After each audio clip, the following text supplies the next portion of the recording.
De plus en plus d'églises proposent des cours sur ce qu'ils appellent le yoga chrétien. Existe-t-il vraiment une chose telle que le yoga chrétien? Ou des chrétiens sincères ont-ils été sincèrement trompés? Et comment en tout premier lieu une caractéristique d'une religion païenne orientale s'est-elle mêlée au christianisme? Pour avoir un aperçu de ces questions, restez à l'écoute pour une entrevue avec un expert de classe mondiale sur le yoga. Le ministère Agneau et Lyon présente.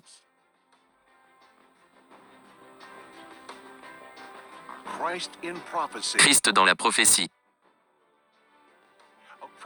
Un programme qui se concentre sur les fondements de la prophétie biblique. Pour montrer comment les événements actuels dans l'actualité sont liés aux prédictions bibliques des événements de la fin des temps. Et le bientôt retour de Jésus. Maintenant, notre invité, le docteur David Reagan. Salutations au nom de Jésus, notre espérance bénie et bienvenue à Christ dans la prophétie. Cette semaine encore, mon collègue Nathan Jones et moi sommes ravis d'avoir comme invité spécial l'un des plus grands experts de la chrétienté sur les religions orientales comme l'hindouisme et le bouddhisme. Notre invité est Caril Matrishana, écrivain et productrice de documentaires, basée en Californie. Merci beaucoup de m'avoir invité. Caril, nous vous souhaitons un bon retour à Christ dans la prophétie. Nous sommes ravis de vous avoir, et je vous dis Caril que ce programme que nous avons fait la semaine dernière a été un véritable blockbuster.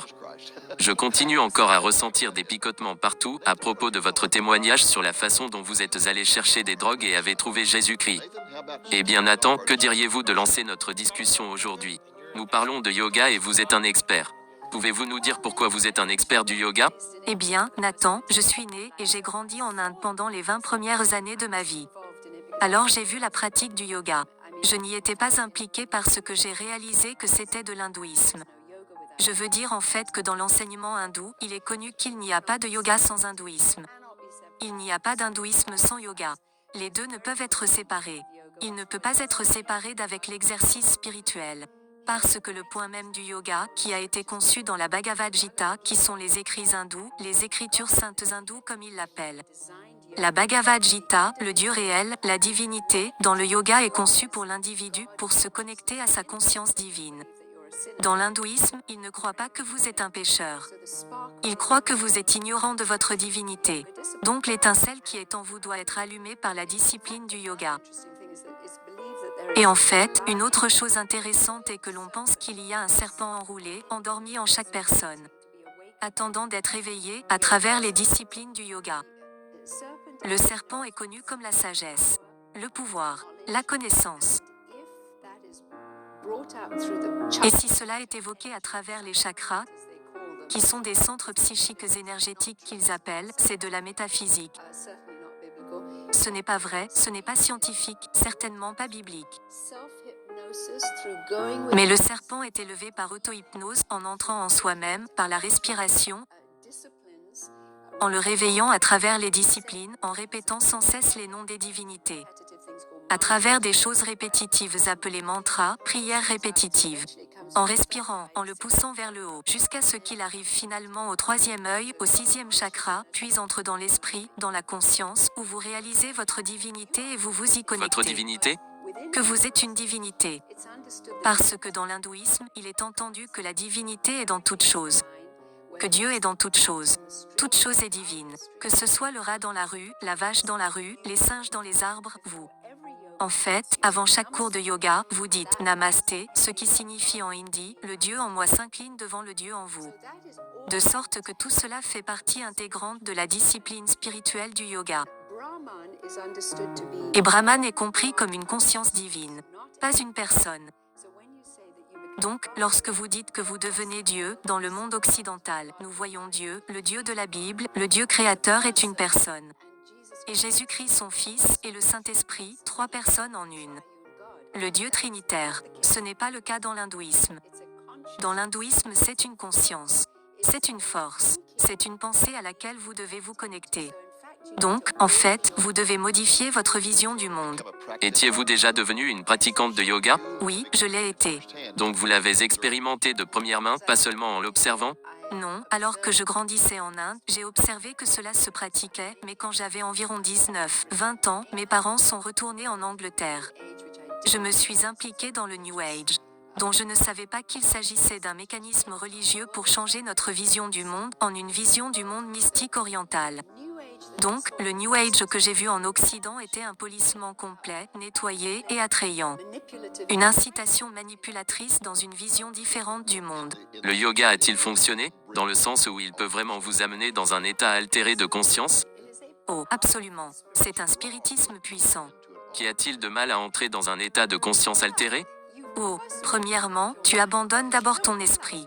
Mais tu ne réalises pas que tu abandonnes ton esprit. Et le premier commandement dit que nous devons aimer le Seigneur notre Dieu de tout notre cœur et de tout notre esprit. Nous ne sommes pas permis de mettre notre esprit dans la neutralité, dans le cadre du mandat biblique. En fait, David parle de « Je médite jour et nuit sur ta loi ». Le Seigneur nous dit de lier sa loi sur nos têtes. C'est donc une rumination mentale de méditation sur la parole qui est très différente dans la pratique du yoga où vous méditez sur une expérience.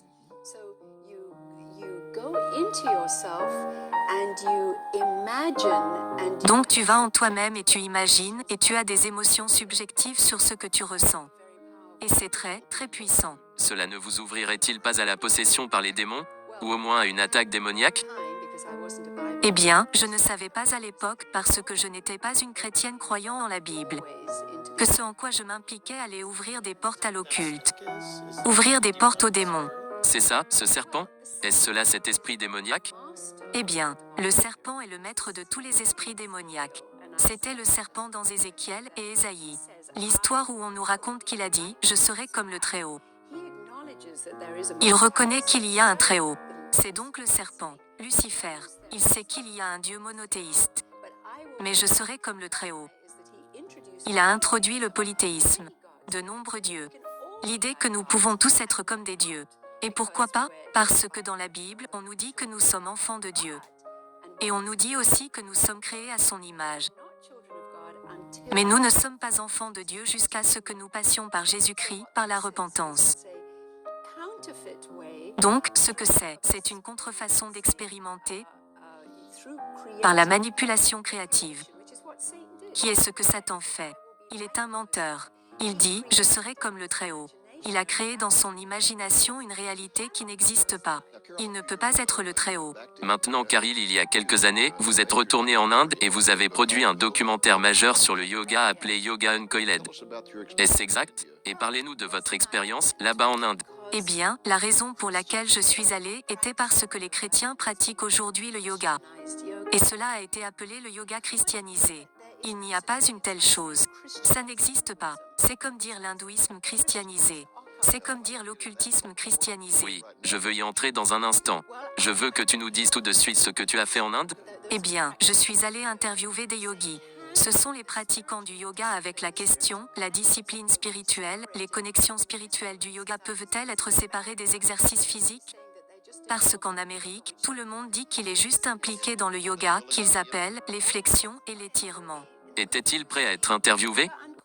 Oh oui, dans le film, que vous voyez dans Yoga Uncoiled, j'interviewe non seulement les yogis en Inde, les professeurs de yoga en Inde et aussi filmer des classes qui étaient en cours et des gens qui peuvent expliquer ce que signifie le yoga en Inde.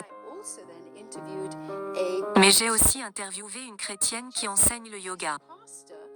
Elle est pasteur dans son église et enseigne le yoga. Ok, c'est fascinant. Nous allons faire une pause maintenant et je vais montrer un extrait de ce documentaire intitulé Yoga Uncoiled. Aujourd'hui, en Occident, environ 35 millions d'Américains pratiquent le yoga, qui voient le yoga comme une forme de fitness. Le yoga est un mot hindou. Le yoga est une discipline hindoue pour devenir un avec la conscience universelle, ce qui signifie devenir un avec Dieu. Quel Dieu? Brahman, le Dieu hindou. Il existe de nombreux chemins différents dans le yoga. Dans le texte sacré de l'hindouisme appelé Bhagavad Gita, il indique tout d'abord 3 chemins différents. Bhaktiveda, qui est une focalisation sur une divinité. Jnana Yoga, qui est une focalisation sur la sagesse. Puis le Karma Yoga, qui est basé sur vos bonnes œuvres et actions. Vous avez un certain nombre de yogas. Le yoga n'est pas une unique entité. Il a une grande variété de yoga. Ainsi, chaque yoga a un aspect physique et un aspect spirituel. L'aspect physique contrôle le physique du corps. Il contrôle la respiration. Il contrôle la pensée, les activités mentales. Il contrôle les mouvements physiques. Et le comportement opportun, la discipline du corps, le matin, la nuit, comment contrôler les selles. Ce sont toutes les formes de la partie physique du yoga.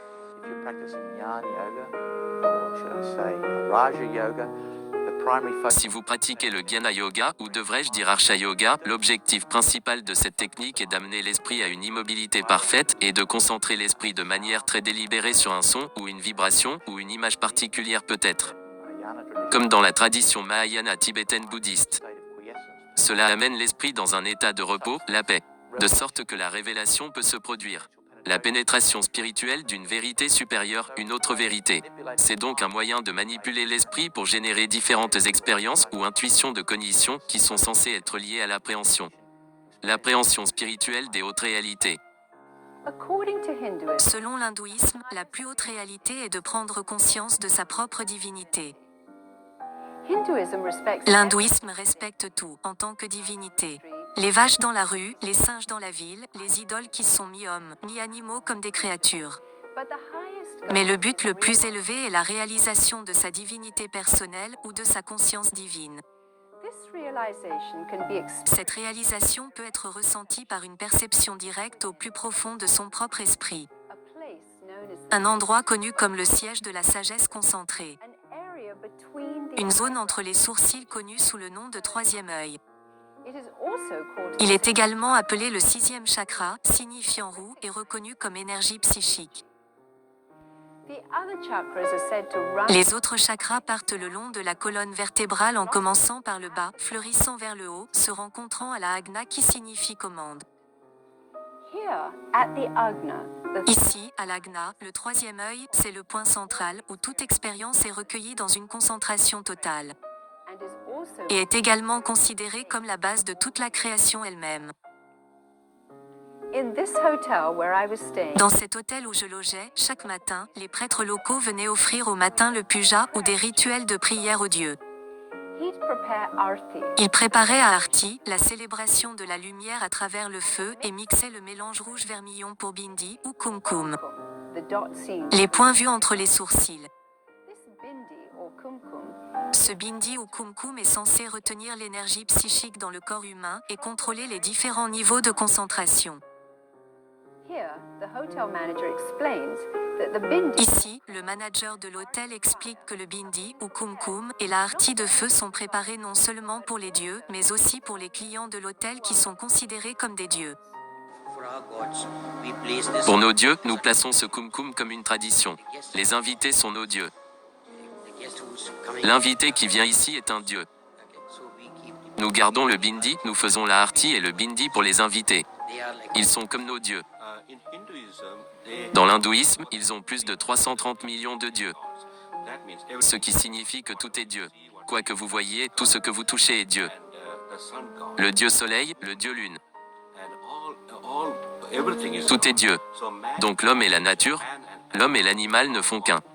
Avec Autohero, vous achetez votre voiture d'occasion chez vous, directement sur notre vitrine virtuelle. Nous vous montrons tous les détails, même les plus petites imperfections. Vous êtes donc parfaitement informé et sûr de faire le bon choix. Cliquez sur la voiture de vos rêves. Autohero.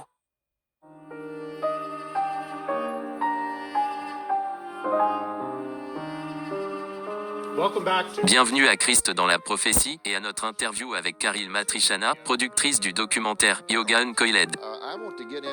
Caril, je veux entrer dans ce segment de notre discussion en vous lisant une déclaration qui a été faite récemment par Albert Moller, qui est le président du Southern Theological Seminary à Louisville, Kentucky. Il a parlé de la pratique du yoga et il a généré une tempête de controverses, comme vous le savez. Oui, je peux imaginer. C'est très controversé. Et il a dit ceci: l'idée que le corps est un véhicule pour atteindre la conscience avec le divin n'est pas le christianisme. Les chrétiens qui pratiquent le yoga doivent soigner la réalité de ce que le yoga représente, soit échouent de ne pas voir les contradictions entre leurs engagements chrétiens et leur adhésion au yoga. Quelle est ta réponse? Eh bien, ils embrassent le mysticisme oriental. C'est exactement ce que c'est. Parce que le yoga a été spécialement conçu pour un but, au sein du mysticisme oriental. 1. Pour éveiller l'idée que nous sommes divins et que la divinité est en nous et que nous sommes un avec tout. La seconde est de raccourcir notre cycle de réincarnation. Pour nous préparer à notre cycle de réincarnation. C'est le but du yoga. Le but du yoga est de vous apprendre à mourir afin de pouvoir revenir dans votre prochaine vie en tant que meilleure personne. C'est du suicide? C'est du suicide. Le yoga est un suicide? C'est une discipline pour vous préparer à la mort. Dans le contexte de l'hindouisme qui croit que votre esprit, vous ne mourrez pas. Que vous revenez encore et encore et encore. En fait, Gandhi a déclaré que la réincarnation est un cycle d'emprisonnement sans espoir. L'hindou sait qu'ils ne peuvent pas sortir de la réincarnation, qu'ils vont naître encore, mourir de nouveau. Naître encore, mourir de nouveau. Alors ma question serait pourquoi un chrétien croyant en la Bible, qui comprend que Jésus-Christ est mort parce que nous avons été séparés de lui par nos péchés. Il est mort pour nous réconcilier avec la vie, pour l'éternité. Nous avons la réconciliation par Jésus-Christ. Pourquoi pratiquer une discipline conçue pour la mort? Donc, fondamentalement, ce que vous dites, c'est que le terme yoga chrétien est un oxymore. Eh bien, comme beaucoup de choses dans le nouveau christianisme émergent, c'est exactement ce que c'est. C'est de l'occultisme christianisé, de l'hindouisme christianisé. En fait, dans mon documentaire Yoga Uncoiled, les hindous sont très en colère contre les chrétiens, qui essaient de voler leur religion et de la christianiser. Et pourtant, les chrétiens diront, eh bien, je peux le séparer. Je peux vraiment le faire. Je ne fais que les exercices spirituels. Mais remettons cela en question. Je joue au tennis. Je ne joue pas au tennis chrétien. Nous faisons des exercices pour notre corps et nous pouvons faire de la gymnastique et fléchir et étirer. C'est ce qu'on appelle la gymnastique. Au moment où vous l'appelez yoga, le yoga signifie s'unir à la conscience divine. Beaucoup de positions utilisées dans le yoga sont les noms des divinités. Ces positions sont appelées asanas. Et ces positions sont une divinité que vous devenez et que vous fusionnez avec. Dans une vision du monde oriental. Donc, s'ils veulent faire de l'étirement et de la flexion. Ce que je fais à chaque fois avant de jouer au tennis. Je pense aux muscles que je tire, je pense aux muscles que j'étire, je pense à la position que je vais prendre pour faire l'étirement approprié. Je ne pense pas à un cobra qui est l'une des positions du yoga. Est-ce que c'est le truc du troisième doigt où ils sont assis comme ça? Tu sais quoi, tu ne devrais pas faire un mudra comme ça. Pourquoi ne devrais-je pas faire ça? Parce que cela fait partie de la prière. Que vous tirez les vibrations, vous tenez votre main d'une manière particulière et vous dites ce mot Om qui est une vibration d'un Dieu, car tout est conscience divine. Nos positions, nos prières répétitives qui sont appelées mantras. Vous dites le nom de la divinité et ils croient que les vibrations, en disant Om, vous connectent à la vibration qui a créé le monde. Vous voyez, la base du yoga est l'évolution. Et l'évolution est la foi de l'hindouisme. Que tout devient meilleur. Si vous êtes un chrétien croyant la Bible, vous comprenez que rien ne s'améliore. Nous sommes en déclin, nous allons en pire. Ce sont deux visions du monde opposées. Le yoga est conçu pour vous faire sentir mieux parce qu'il croit que cela encourage la divinité en vous à réaliser votre conscience divine. En fait, vous vous impliquez dans un mensonge. C'est de la tromperie. Pourquoi ne pas simplement faire de bons exercices physiques? Et Paul a dit que cela profite un peu à notre corps de faire un peu de discipline physique, c'est bien. Mais alors pourquoi ne méditons-nous pas sur les choses incroyables que Dieu a faites pour nous? C'est de cela qu'il s'agit, sur les promesses de Dieu. Et non pas de mettre votre esprit dans un vide, dans une expérience de vouloir vous sentir mieux afin de pouvoir entrer en présence de Dieu. Maintenant, quand j'étais dans l'église catholique romaine, nous avons pratiqué la présence de Dieu. C'est-à-dire lorsque vous entrez dans une église catholique romaine et que la bougie rouge brûle sur l'autel, cela vous dit que c'est l'Eucharistie. Le morceau de pain là-bas a été transformé en corps réel de Jésus-Christ. Et donc quand vous entrez dans l'église et faites le signe de la croix, vous pratiquez la présence. Vous marchez dans une vision mystique du monde avec votre esprit, et votre raison vous dit que ce morceau de pain est en fait Jésus qui va être crucifié ou mourir de nouveau pendant la messe ou le restant de la messe. Et là-haut. Donc, d'une manière mystique, je ressens la présence de Jésus. Quand je suis devenue chrétienne, croyant en la Bible, j'ai dû jeter ça, j'ai dû me repentir de ces sentiments et maintenant compter sur la promesse qui dit que Jésus ne me quittera jamais. C'est une marche de foi complètement différente, par opposition à l'expérience vécue à travers la subjectivité. Maintenant, je peux ne pas sentir peut-être que je suis dans la présence de Jésus quand je marche par la foi. Mais Jésus a dit qu'il ne me quitterait jamais, qu'il ne me laisserait jamais seul. Il est celui qui relève ma tête. Il est le rocher de ma vie, mon soutien. Il est ma suffisance. Ce sont ces promesses dont je dois dépendre par la foi. Eh bien, la méditation chrétienne n'a jamais consisté à vider votre esprit pour devenir un vide. C'est méditer sur les Écritures, lire l'Écriture et penser à l'Écriture. Et le caractère de Dieu. Oui, absolument. David a dit beaucoup de choses, méditer sur la parole de Dieu jour et nuit. C'est la méditation sur le caractère de Dieu. Comme tu as été bon pour moi, Dieu. Comme tu es miséricordieux envers moi. Merci d'être mort pour me donner la vie éternelle. Merci, je suis comme un ver faible. J'ai été séparé de toi par le péché. Alors que dans l'hindouisme, vous n'êtes pas considéré comme un ver faible. Vous êtes considéré comme une divinité, vous devez le réveiller. Et vous ne devez pas avoir une faible estime de vous-même dans l'hindouisme et le mysticisme oriental. Il suffit d'aller en Inde pour voir que ça ne marche pas.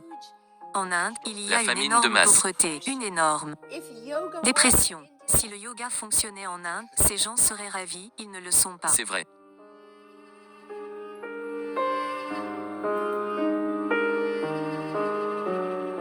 Bienvenue à nouveau à notre interview avec Karil Matrishana. Nous avons parlé du danger pour tout chrétien de pratiquer la technique hindoue du yoga. Karil, nous allons terminer notre émission. Pourriez-vous nous montrer les différences importantes entre le christianisme et les religions orientales ?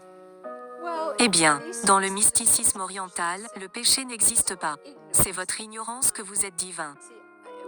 Dans le christianisme biblique, tout le concept d'avoir une relation avec Jésus-Christ est basé sur le fait que je suis un pécheur. Mais Dieu m'a tellement aimé qu'il ne voulait pas que je sois séparé de lui pour l'éternité, il a envoyé son Fils unique pour que par lui mes péchés me soient pardonnés et que je puisse me réconcilier avec lui. Dans l'hindouisme, la seule réconciliation, si vous voulez, est que parce qu'il voit la mort comme un cycle d'emprisonnement sans espoir. Donc la seule réconciliation pour vous est de revenir en mieux la prochaine fois à travers la pratique et la discipline du yoga. Donc, vous pouvez en quelque sorte être un meilleur pécheur. Je déteste de le dire comme ça, mais au sein du christianisme biblique, nous croyons que votre péché est un péché, vous êtes un pécheur. Dans l'hindouisme, ils pensent que vous allez être une meilleure personne. Avec le gourou le plus saint, le moins pécheur de leur groupe ? Pas vraiment, le gourou est un homme-dieu. Le gourou s'est connecté à son illumination, qu'il est Dieu et qu'il veut que tous ses dévots se connectent à leur divinité et réalisent qu'ils sont Dieu. Parce que de cette façon ils peuvent alors contrôler leur mort, leur destin. Eh bien, il n'y a rien de tel, nous ne pouvons pas contrôler notre destin. Mais vous voyez, nous devons revenir au serpent qui est l'initiateur de l'hindouisme. Le serpent a dit à Ève, vous ne mourrez certainement pas. L'idée hindoue de la réincarnation est sûrement que vous ne mourrez pas. C'est donc la procrastination de la mort. Que je peux revenir meilleur dans ma prochaine vie. Je pense donc que c'est une énorme différence. Dans le mysticisme oriental, vous vous connectez à une force divine. Dans le christianisme biblique, nous nous connectons, nous sommes réconciliés avec Dieu par Jésus-Christ qui est une relation personnelle avec une personne. L'hindouisme ne croit pas qu'il y ait une telle personne là-haut. C'est un Dieu universel. Dieu est tout. Tout est concept divin. Vous devez prendre votre propre sangle et vous sauver vous-même ? Oui, oui. Alors que dans le christianisme, nous avons besoin d'un sauveur pour nous sauver parce que nous ne pouvons pas. C'est la principale différence. Et cette mort a été approuvée pour nous. Dans l'hindouisme, cela n'est pas le cas, c'est la réincarnation. Et je pense qu'une autre chose quand les chrétiens s'impliquent, ils disent « Oh, j'ai entendu beaucoup de gens me dire, eh bien, je ne l'ai fait qu'une seule fois et je ne me sentais pas bien. » La raison pour laquelle ils ne se sentaient pas bien, c'est parce qu'ils se sont ouverts aux esprits démoniaques. Cela doit être confessé, pour qu'un chrétien ait une relation, une vie de communion avec le Seigneur. Allez dans 1 Jean chapitre 1 verset 9 qui dit « Si nous confessons nos péchés, il est fidèle et juste pour nous pardonner notre péché et nous purifier de toute injustice. » Allez vers le Seigneur, dites « Seigneur, j'ai péché. Je me suis impliqué dans quelque chose dans lequel j'étais par ignorance. Je ne savais pas que je m'ouvrais aux esprits démoniaques. Je confesse mon péché, Seigneur Jésus. À ce point, vous êtes pardonné et vous êtes de retour en communion. Mais si vous permettez à ces démons de l'hindouisme d'entrer, ces démons deviennent nos esprits familiers, ils sont familiers. Nous sommes chrétiens, nous disons, eh bien, je n'ai pas vraiment péché, je n'ai pas vraiment fait si mal. C'est un familier, vous avez péché ou non? Vous êtes enceinte ou non? Vous le savez, c'est tout. Nous devons donc revenir sur le fait de réaliser que je suis un pécheur, que je me suis emmêlé avec le monde occulte. C'est comme si je jouais en quelque sorte avec Ouija boards mais je ne l'ai pas vraiment fait. Vous savez que vous vous êtes mis dans un véhicule qui vous emmène dans un monde démoniaque où ils veulent vous posséder. Donc, vous devez sortir en tant que chrétien. Que vous l'ayez pratiqué une fois ou pendant des années et des années, cela n'a pas d'importance. Selon la Bible, nous devons appeler le mal et le bien, le bien.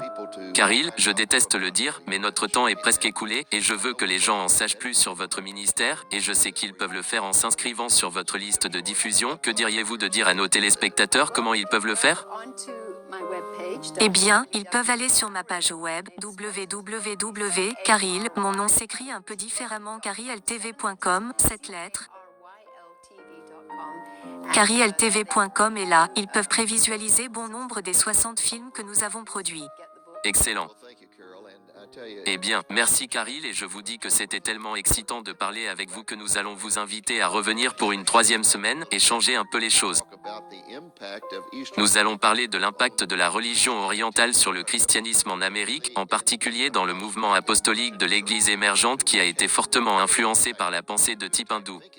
Et je sais que vous faites actuellement une production vidéo majeure sur ce qui s'appelle Larguer la porte. Larguer la porte.